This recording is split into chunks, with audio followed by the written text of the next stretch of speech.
Hi,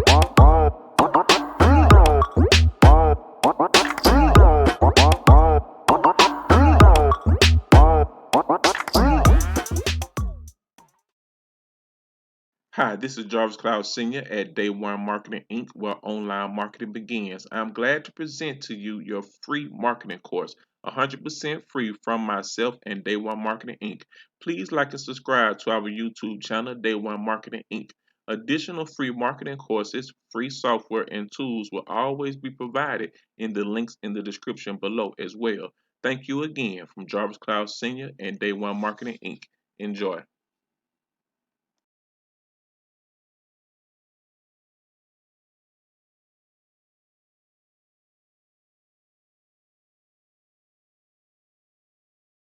Hi, my name's Alex Copeland and I work with Richard Fairburn and the Online Success Model team, and this is our course on Facebook marketing. Influencer page outreach. Influencer page outreach really boils down to creating allies. In your niche, you're sure to have competitors. However, some of these competitors are open to cooperating with you. Many may not even give you the time of day and answer you, but there are a few who would see the strategic advantage of teaming up instead of competing against each other. There are also other people on Facebook who have pages and they're not competitors with you at all.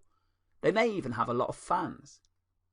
So here's the best way to build alliances with influencers on Facebook. Step 1. Find your competitors.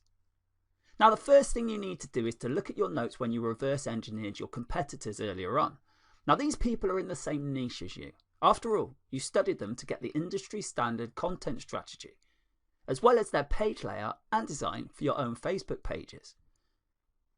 Next, you should look for non-competitors who specialize in your niche. There should be quite a few of these around.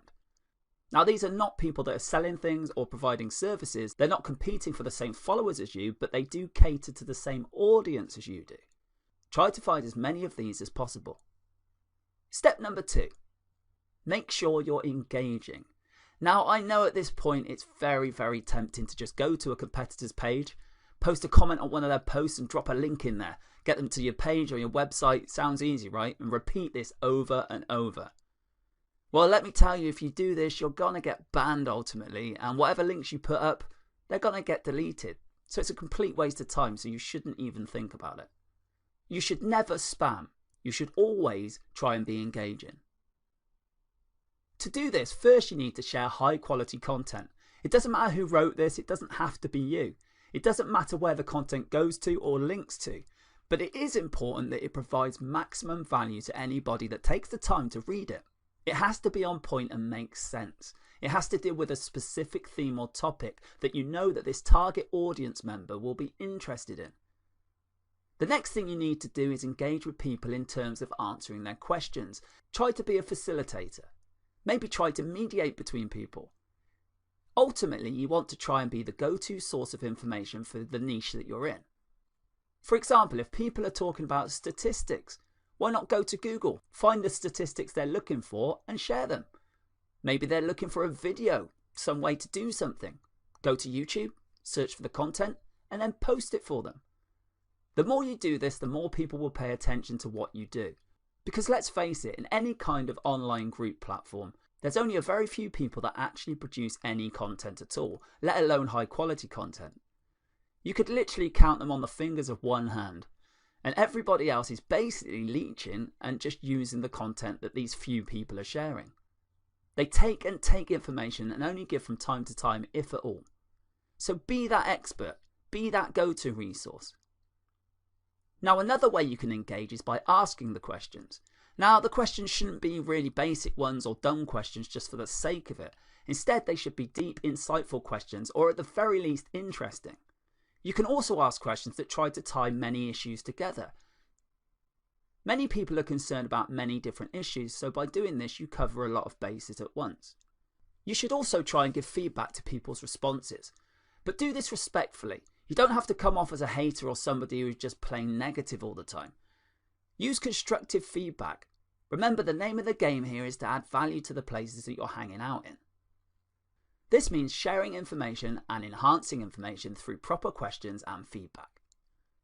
Step number 3. Become credible, then reach out. Now, if you do this right, at a certain point, people will start asking for you by name. They'll start trying to reach out to you via Messenger. That's when you know that you've become an asset to these groups. That's when you know that you're on people's radars and a go-to person.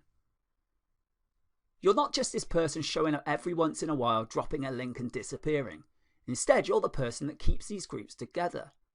This is when you reach out and try to engage with the group admin. Usually the best way to do this is when they engage with you first. Maybe they mention your name or write you a message on Messenger. Whatever the case may be, try to wait for them to reach out to you first, or wait until lots of other community members are reaching out to you before you reach out to them. But what are you going to reach out to them for? Well, there are many different opportunities. You could swap content with your page. Most page admins don't have a problem with this. You could also ask for a shout out. What a shout out is where basically the admin of the page that you're on will tell page fans to check out your page because your page is a friend of the page they run. You can go through some ideas regarding joint events. Now obviously we mean online events, not real life events. This can be things like a seminar, a live Facebook session conducted from 2 locations. It could be an interview. Another opportunity you could use is guest blogging. You probably don't need me to remind you of how value-packed this can be, as not only do you get people to look at your link, which can produce direct traffic, but you also get a tremendous search engine optimization benefit if your partner has a high-value blog. You could also reach out for infographics. This means you create an infographic and you give it to the admin to post. They post it with a link back to you. Finally, you can collaborate and create custom content intended for both your audiences. Whatever way you look at it, influencer page outreach is a very powerful way of using Facebook, and it's absolutely free. No, seriously, your only investment is your time.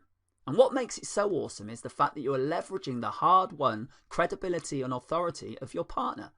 They've put in the work, they've put in the effort, they've developed a rapport and a solid brand with the people that follow them.